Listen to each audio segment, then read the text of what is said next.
Girls and guys, welcome back to the YouTube channel. Now, we have got a 650i on the ramp. We have recently just done a power steering cooler in this, and the customer said, "Oh, heads up, keeps coming with a coolant temperature problem. It doesn't have one, but the sensor's faulty." I said, "That's not the only problem. We'll just change it." And in the other video of this one that I've done, I said we're going to do the coolant temperature sensor. I'm not going to record it because it's a coolant temperature sensor. They're fairly easy. But you now see that I'm making this video. Why? Because BMW do BMW things. So this is engine code N63. One second. I have the full code here. It's the N63 B440, Oscar 0. So an N63. These come in various different engines, X5s, all sorts. It is the twin turbo, bad boy. Now, coolant temperature sensor shouldn't be a big job. And it's not really, but it's just so bloody awkward to get to. I thought I would show you. Now, I did a quick little Google because I didn't know where it was. And when I looked at the engine diagram, it said that it was at the back of the engine. That's why I've got that off. You don't need to remove that. What you do need to do is go in here. Undo these. These are held on with these. And they are 11 millis on the Ratchito. Now, it's going to be difficult to get to, so I think I'm going to have to remove this, which means I have to bleed the coolant system for the charge coolers to get to where I need to go. Now, that is what the coolant temperature sensor looks like, and what I've realised is I actually have the wrong one. Damn. The one we're looking for is down there. Oop. Focus. Yes, that one. Yeah, that looks nice and healthy. That is a big 2-pin plug. We do not have a big 2-pin plug. We've got a small 2-pin plug.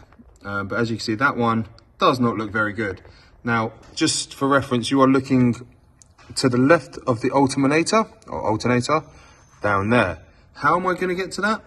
I do not bloody know. But I'll tell you what I'm not doing, is I'm not doing it now because I don't have the right sensor. So, let's get the right sensor and try again.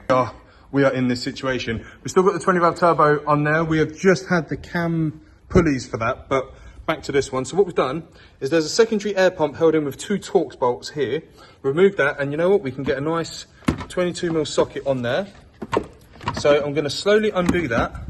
I've got a drip tray underneath ready to catch the fluid. So while this is getting undone, I'm gonna get ready to make a bit of a mess. Do you know what? That is a better angle. I do have a wobbly to put on there, but I just haven't because I'm already in this situation. So when we're there, we just ride it out.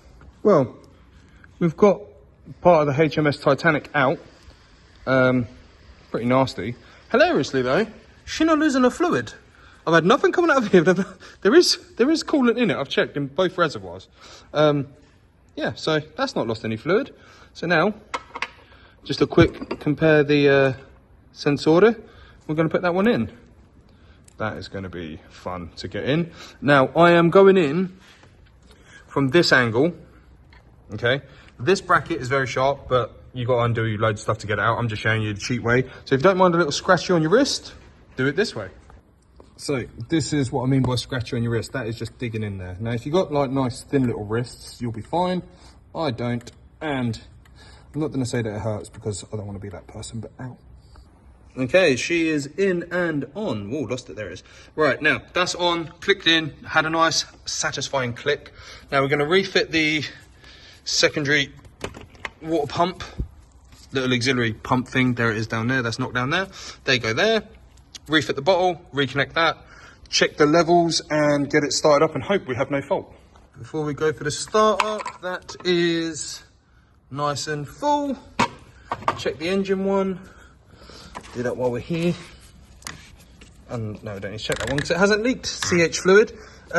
We just recently replaced, Jesus, that is tight. Just recently replaced the power steering cooler on this.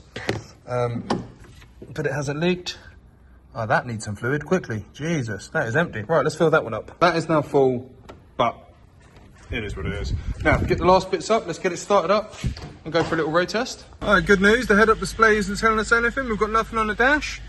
We're going to vehicle status, check control. No faults. Happy Marco. That's the next stage, then bring it out and we've done a leak check. The floor is dry, so this one done.